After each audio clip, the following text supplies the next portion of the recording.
Biro lang, masyado mo namang sineryoso, nahirapan ka patuloy sumagot.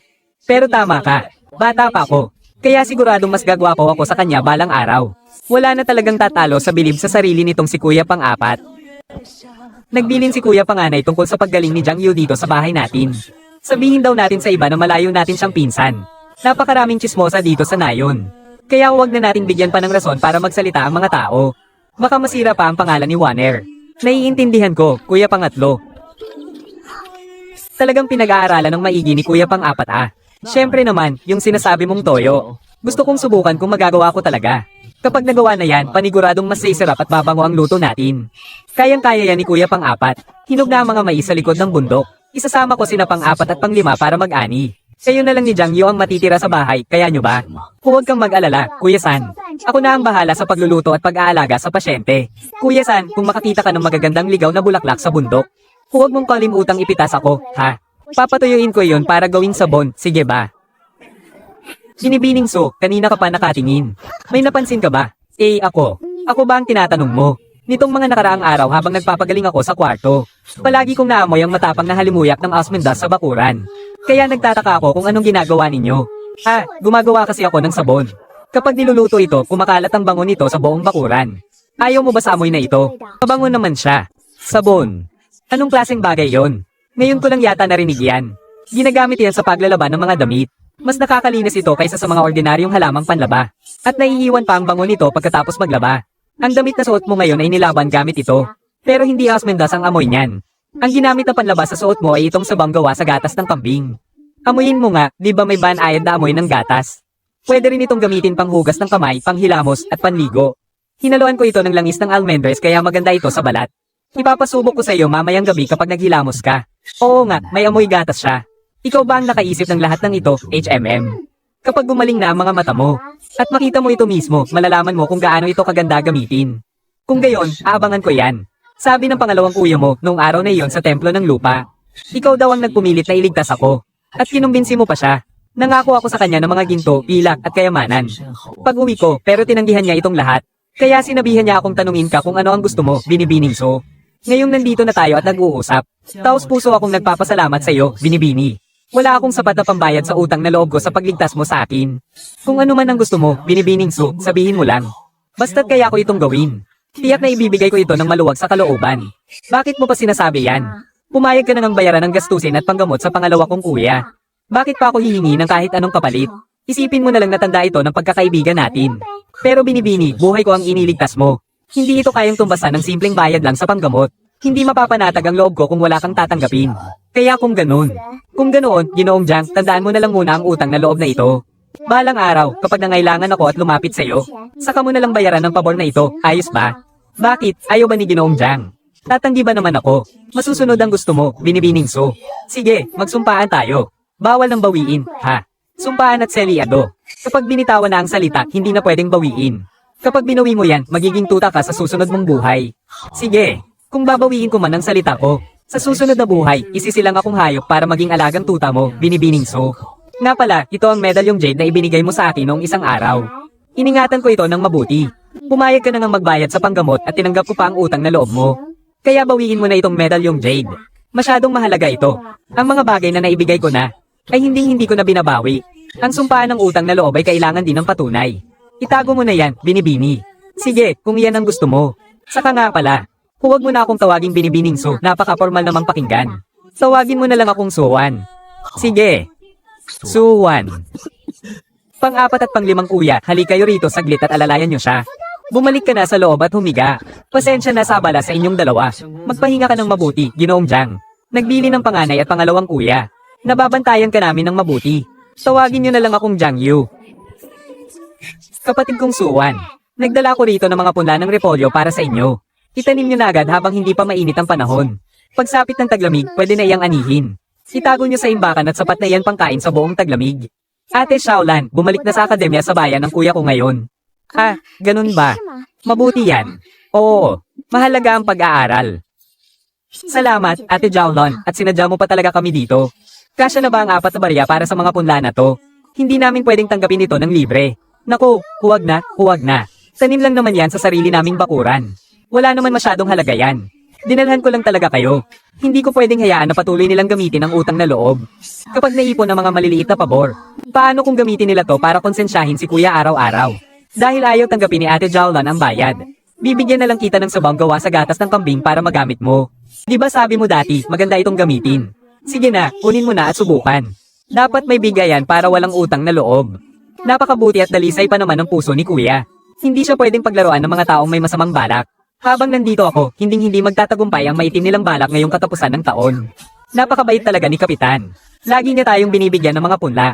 Hindi ko na tuloy alam kung paano siya pasasalamatan. Binigyan ko na si Ate Jowlan ng isang sabon. Pambayad sa mga punla. Sa susunod na magbigay ulit siya, kailangang bayaran natin ng pera. O kaya palitan natin ng gamit. Huwag tayong magkautang na loob. Mahirap bayaran ng utang na loob kapag naipon. Tama ang sinabi ni Wanwan. Ilang barya lang naman ang halaga noon. Walang dahilan para magkautang na loob pa tayo. Nagmamagandang loob lang yung tao, bakit parang ibang tao ang turing ninyo? Hi. Dahan-dahan sa paglakad, madulas dyan. Subukan mong idilat ng dahan-dahan ang mga mata mo. Pupunasan ko ng maligamgam na tubig ang gilid ng mga mata mo. Ayan. Ikaw na ang magpunas sa mukha mo. Hindi pwede, 2 araw na lang naman at tatanggalin na ang pireng mo. Sabi ng pangalawa kong kuya, mabilis daw ang paggaling mo kaya makakakita ka na rin agad. Sige na nga, kakamutin ko na lang para sa'yo. Grabe, napakatsaga naman ng taong to. Hindi makakita, hindi makagalaw, nakahiga lang araw-araw pero natitiis niya. Kung ako yan, matagal na akong nabaliw sa inip. Mukhang kailangan ko pang mag-imbak ng maraming tuyong bulaklak. Subukan mong imulat ng dahan-dahan. Huwag kang tumitig sa araw. Nalulunga pa rin ako. Malabo pa rin ang nakikita ko. Normal lang ang panlalabo na yan. Matagal ka kasing nasa dilim kaya hindi ka pa sanay sa liwanag. Masyadong matirik ang araw ngayon, huwag mong pilitin. Mamayang hapon na lang, kapag padilim na, saka mo ulit dahan-daang subukan. Siguradong magiging maayos din yan. Kapag magaling na ng tuluyan ang mga mata niya. Kapag tumitig na sa'yo ang mapupungay na matang yan. Siguradong mas lalo siyang nakakahalina. Kapag tuluyan ng gumaling ang mga mata mo. Siguradong napakagwapo mong pagmasdan.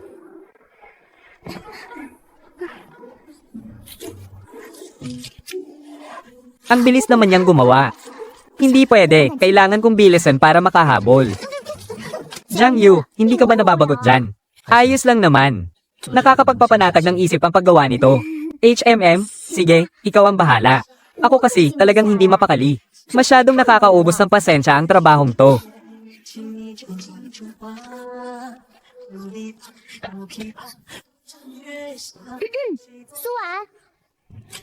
May tao, may bisita kayo sa bahay. Sino to? Malayong pinsan ko. Imposible, sabay kaming lumaki ni Yuyo. Wala pa akong narinig na may mga pinsan pala kayo. Nakita ko na sila, kaya huwag mo akong subukang lokohin. Sino ka ba? Close ba tayo ha? Kailangan ko pa bang i-report sa'yo isa-isa kung sino-sino ang mga kamag-anak ko? Malayong pinsan ko siya at iyon na yun, may angal ka. Doon ka na lang makipaglaro kay Guyo, close naman kayo. Bakit ka nandito at nagpapapansin sa akin? Ang sanggit-sanggit mo, sino pa kaya ang gugustuhin makipaglaro sa'yo? Basta hindi ako makikipaglaro sa'yo. Napakabait at napakamasunurin ni Yuyo. Kalahati man ng kabaitan niya, wala ka. Kaya naman pala hindi ka gusto ng mga kuya mo. Ano naman ngayon kung ikaw ang tunay na anak? Kahit buong buhay mo, hindi mo mapapantayan ang mahigit 10 taon nilang pinagsamahan. Mukhang kailangan na naming mag-alaga ng aso sa bahay. Kung hindi, baka kung sino-sinong askal na lang ang pupunta sa pinto para kumahol. Nang paulit-ulit. Binibining suwan. Naiuwi niyo rin ba ang espada ko noong araw na yon? Ha, oo, naiuwi namin, muntik ko nang makalimutan kung hindi mo sinabi. Itinabi ko ng maayos ang espada pati na rin ang maskara mo. Hindi ko naman talaga sinadyang ibulsa to. Naisiksik ko kasi sa ilalim ng kama tapos nakalimutan ko na. Heto nandito na lahat. Binalot ko to ng tela noon, kaya lang medyo inalikabok. Sabi sa libro, sobra raw siyang gwapo. Lagi raw siyang pinagkakaguluhan sa tuwing lumalabas. Kaya palagi siyang nakamaskara. Akala tuloy ng karamihan, pangit siya. Teka. Anong ginagawa mo? Libre na nga ang pagkain at tirahan ko rito sa inyo. Kailangan din ng pera pambili ng gamot. Mamahalin ng mga hiyas na ito. Kung isasangla, aabot ito ng daan-daang pilak. Sapat na siguro to pambayad sa panggagamot at sa mga gastusin ko rito, hindi ba? Hindi na kailangan, hindi naman ganoon kamahal ang gamot na iniinom mo ngayon. Kaya bakit kakailanganin pa ng daan-daang pilak? Ang ganda pa naman ng espadang ito. Hindi na ito perpekto kung tatanggalin mo ang mga hiyas. Hindi pa naman tayo gipit na gipit. Kaya bakit mo pa yan sisirain? Pero wala na akong ibang mahalagang gamit ngayon. Kailangan ko pa rin tuparin ang usapan nating bayad sa panggagamot mo. Ayos lang yan, nandyan pa naman ang palawit mong Jade, di ba? Kung iisipin, mas nakinabang pa nga ako eh. Sayang naman kung tatanggalin mo ang mga hiyas. Mas matagal kang may utang na loob sa akin, mas madali kitang malalapitan balang araw. Hindi ba't pangungonsensya na yan? Hayaan mo na, mas mabuti na to kaysa sa pilitin kita. Sige, ikaw na muna ang bahala, binibining Suwan. Pakitago muna ito para sa akin ng ilang araw. Sige, walang problema. Itatago ko ito ng mabuti, asahan mong hindi ito mawawala. Suwan. Ate Jowlon, tuloy ka, uminom ka muna ng tubig. Suwan. Siya nga pala ang malayong pinsan ko, dumadalaw lang. Abala kasi lahat sa bukid ngayon kaya walang panahong samahan siya ng mga kuya ko. Kaya heto't nakaupo lang siya sa bakuran. Bakit ba palagi siyang nakapikit? May sakit kasi sa mata ang pinsan ko. Nagluluha ang mga mata niya kapag nasisinagan ng araw. Kaya minabuti niyang pumikit na lang. HMP. Bakas naman sa mukha niya kung anong iniisip niya. Akala ba niya ay hindi ko nahahalata?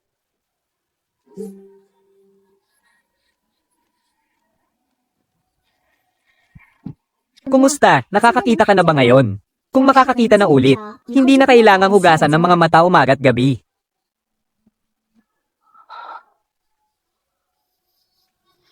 Idilat mo nga, tingnan ko kung mahapdi pa rin ang mga mata mo.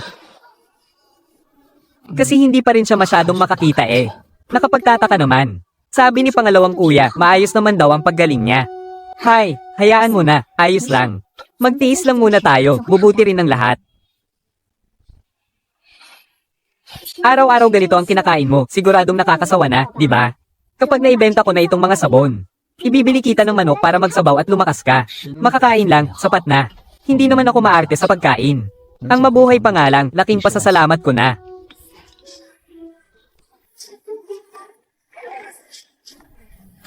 Naku po, mahal kong senyorita, dumating ka rin sa wakas. Ilang araw nang ubos ang paninda ko pero araw-araw pa rin may nagtatanong.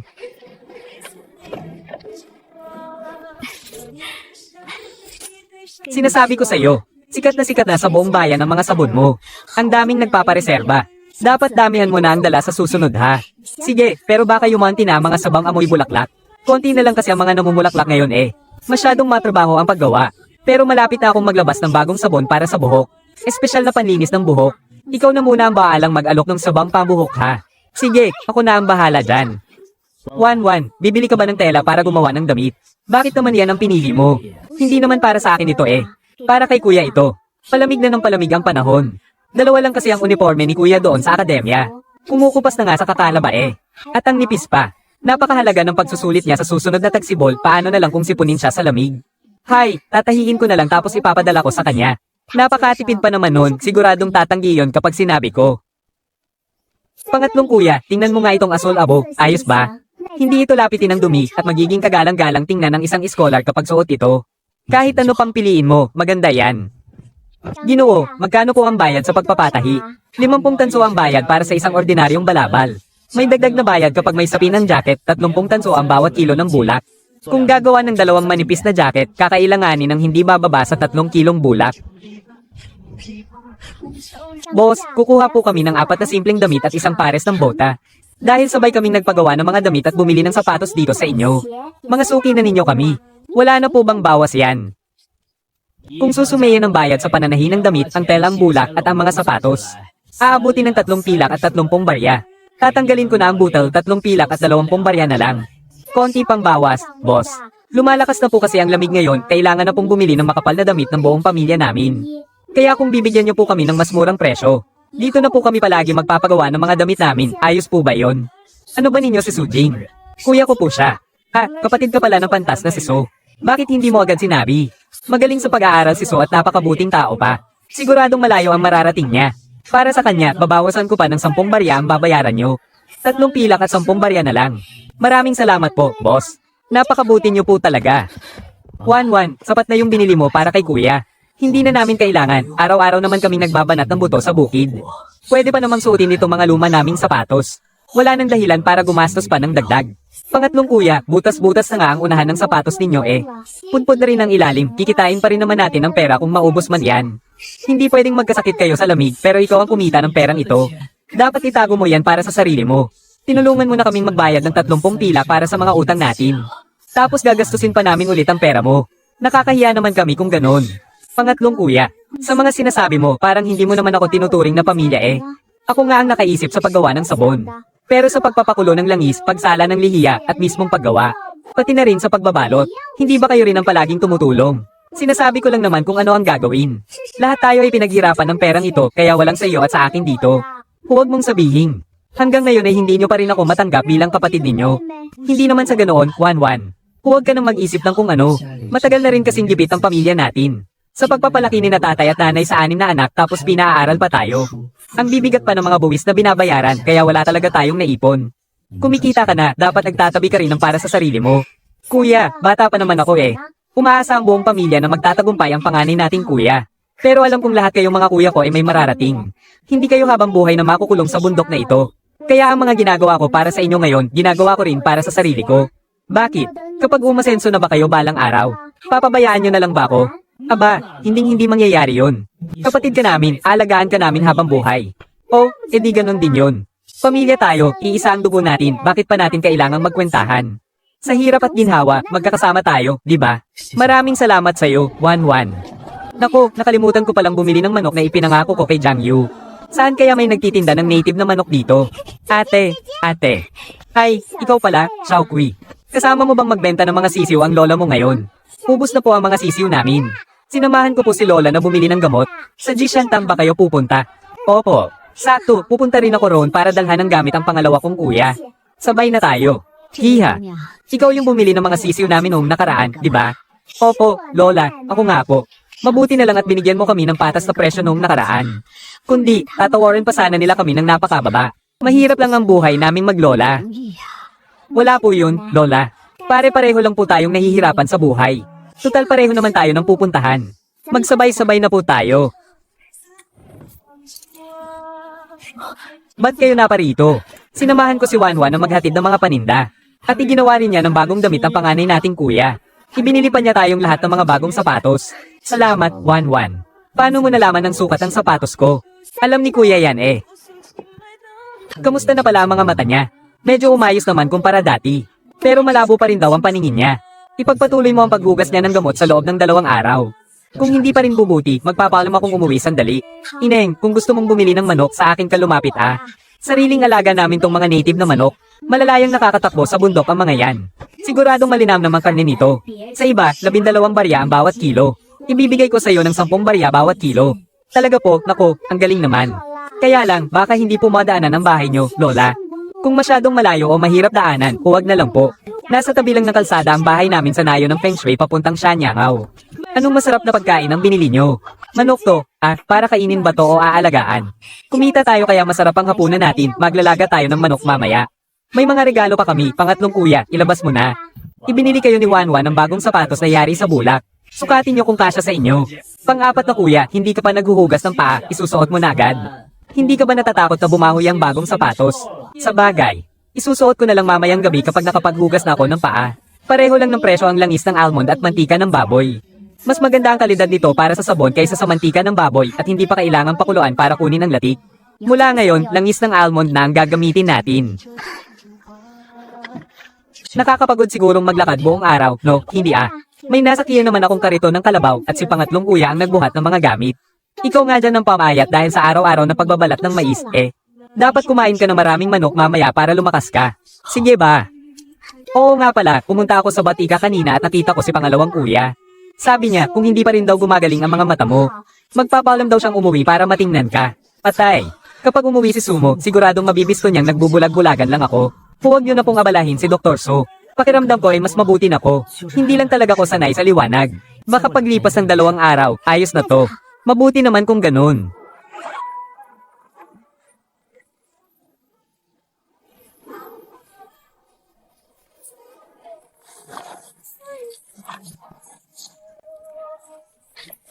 Medyo mapatla lang ang kulay nito. Basta magandang gamitin, ayos na yan. Kapag mabente na to, saka na natin gandahan ng kulay at pabanguhin. Kuya, uulan na. Ipasok mo na yung mga sabon, bilis. Kaya pala sinasabi nilang puno ng pagmamahal ang mga mapupungay na mata. Totoo nga ang sinasabi nila.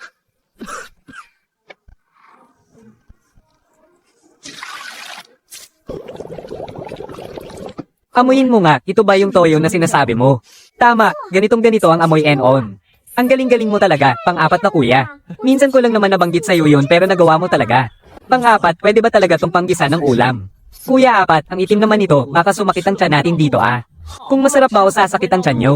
Malalaman lang natin kapag sinubukan natin mamayang gabi. Hindi naman kayo mamamatay sa lason, pinakamalala na yung 3 araw na pabalik-balik sa palikuran.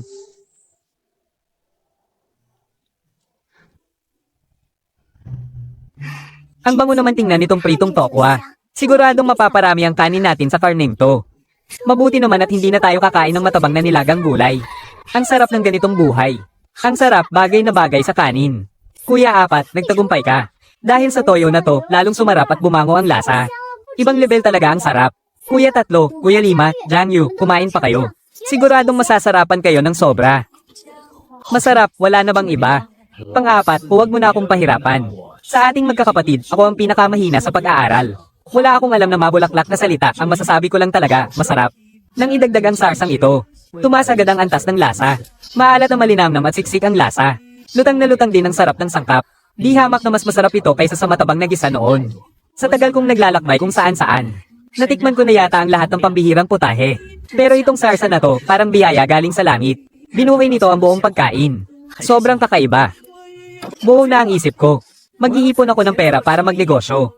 Magpapatayo ako ng bahay kainan para makilala ang lihim na sarsa ko na to. Gusto mo nang magbukas ng bahay kainan ngayon? Bakit hindi? Sa tingin ko, mas mabuting maging apprentice ka muna sa mga kainan sa bayan. Pag-aralan mo kung paano mamahala, at alamin ang iba't ibang lutuin. Tama si Kuya Lima. Mag-ipon ka muna ng karanasan bago ka magtayo ng negosyo para hindi ka malugi. Hindi sa ayaw kong matuto. Masyado lang kasing malaki ang puhunan para sa isang bahay kainan. Kung hindi ako mag-iipon ng pilak ngayon, aabutin ako ng siyam-siyam bago ako makapagsimula. Marami akong alam na paraan para kumita ng pilak. Basta't handa ka lang magbanat ng buto. Kuya apat, may naisip akong paraan para kumita tayo ng puhunan. Kapag naipatayo mo na ang restoran mo, baka naman pwede mo akong porsyentuhan sa kita. Ano sa tingin mo? Anong paraan? Sabihin mo muna. Basta't sa malinis na paraan yan. Kapag nagbukas na ang restaurant, bibigyan kita ng 50%. Malapit na ang bagong taon. Lahat ng pamilya sa bayan abala na sa paghahanda at pagbisita sa mga kamag-anak. Hindi mawawala dyan ang mga kakanin at matatamis. Maraming nakaimbak na bigas ang mga asendero sa bayan ng Qinghe. Marami rin ang nagpapahandaan. Kailangan nila ng sandamakmak na kakanin para sa mga bisita. Kahit ang mga taga-probinsya, kailangan bumili ng mga kutkutin para sa mga bata. Kaya, gumawa tayo ng bago at masarap na kakanin para ibenta. Mahilig ang mga tao sa bagong panlasa kaya siguradong patok ito. Sakto at malapit na ang bagong taon, dagsa ang mga tao sa palengke. Magandang pagkakataon nito para humakat ng benta. Pero, sikat ang mga kakanin ng tindahan ng Liu Fangjai. Nasa kanila na ang lahat ng klase. Anong magagawa natin na tatalo sa kanila? Marunong ka bang gumawa? Narinig mo na ba ang sakhima? HMM. Mabuti kung hindi pa. Kailangan lang ng harina, asukal, at itlog, 3 pangunahing sangkap lang. Madali lang gawin. Sobrang dali, ganun lang ka-simple. Pagkaraan ng ilang araw, pag-deliver natin sa bayan. Dumaan muna tayo sa Liu Fangjai para mag-obserba. Gagawa muna ako para matikman ninyo at kung hindi masarap, malalaman ninyo agad pagtikim. Ang buhay. Dapat natutulog kapag kailangan. Kapag kumpleto ang tulog, doon ka lang magkakalakas para kumita ng pera. Kuya ho, mas lalo pang gumaganda ang mga drawing mo. Mukhang totoo ang mga talulot ng lotus na ito. Siguradong abot tenga ang ngiti ng Seniora kapag nakita niya ito. Sa araw-araw mong pagpupuri, mahirap hindi galingan. Bakit? May kailangan ka ba sa akin? Wala naman. Gusto ko lang itanong kung gusto mong maghugas ng buhok. Tutulungan kita. Sakto, masusubukan natin ang epekto ng bago kong gawang sabang pambuhok. Sige na nga, pagbibigyan kita. Ako na ang magiging unang susubok sa gawa ni Binibining Suwan. Aba, karapat-dapat ka talagang itanghal sa buong mundo. Kayo po ang unang-unang gumamit ng ginawa kong sabon sa buhok. Isang malaking karangalan yan para sa akin.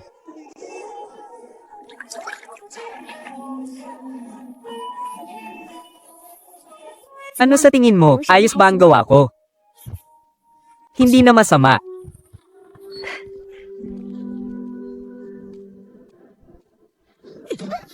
Kuya apat, dahan-dahan lang. Paano kapag nabasag at nabutas iyang palangga ng kahoy? HMPH, kapag nabutas, edi gumawa ng bago. Ang inaalala ko lang baka mapunta lang sa isang damuho ang pinakaiingatan nating dalaga. Ano bang bumabagabag sa iyo, Kuya apat? Pinakiusapan ko si Jang Yu na subukan itong sabon sa buhok. Halika rito, amuyin mo. Mabango nga. Ang presko, hamak na mas maganda kaysa sa gugo. Mabuti naman. Hintayin nating matuyo ang buhok para makita kung lalambot at dog ulash. Kung maganda itong gamitin, magtabi tayo ng ilang piraso para sa atin. Kuya Jiang Yu, bata pa ang aming si Wanwan. Alam ko. Alam mo naman pala, pero bakit mo pa rin siya inaakit? Nakakatuwa naman iyang sinasabi mo, Kuya Apat. Paano ko siya naging inaakit at sinong tinatawag mong Kuya Apat? Huwag kang umaktong malapit tayo. Mas matanda ka sa akin ng 3 taon. At mas matanda kay Wanwan ng 5 taon. Hindi ko maintindihan ang sinasabi mo, Kuya Apat. Tama na yan, Kuya Apat. Sa ganyan ang itsura niya. Normal lang mamula ang isang dalaga kapag nakita siya. Pero halata namang mayaman at makapangyarihan siya. Iba ang mundo niya sa atin. Hinding-hindi niya papatulan ang katayuan ng pamilya natin, kaya huwag ka nang mag-alala. Huwag mo akong tawagin Kuya Apat. Wala akong ganang marinig yan ngayon.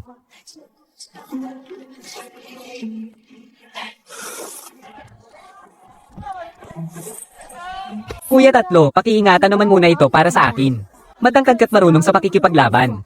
Itsura mo pa lang, hindi ka na basta-basta pwedeng kalabanin. Natatakot kasi akong baka pag-interesan ito ng mga magnanakaw sa daan. Sige. Tara mga kuya, pumunta na tayo sa patahian. Magpapatahi tayo ng tig-2 pares ng bagong damit para sa bagong taon. Naku, huwag na, baka kung gaano karaming pilak pa ang magastos natin dyan. Pwede pa namang isuot ang mga lumang damit natin sa bahay. Araw-araw naman tayong nagtatrabaho kaya para saan pa ang pagporma, hindi na kailangan yan. Kung anong mayroon si kuya, dapat mayroon din kayo. Hindi pwedeng may pinapaboran ako. May mga pilak ako, kaya ano bang inaalala ninyo? Isang tao lang ang pwedeng pumasok. Mga kuya, dito na lang kayo maghintay sa akin. Ibibigay ko lang to sa loob tapos lalabas din ako agad. Haha, ikaw pala ang kapatid ni Scholar So. Kaya pala ang ganda at pino mong tignan. Si Scholar So ang pinakamagaling na estudyante dito sa akademya namin. Bukod sa matalino, napakabuti pa ng ugali. Sigurado malayo ang mararating niya balang araw. Su Jing, Scholar So. Nandito ang kapatid mo, may dalang mga gamit para sa'yo. Lumabas ka muna saglit.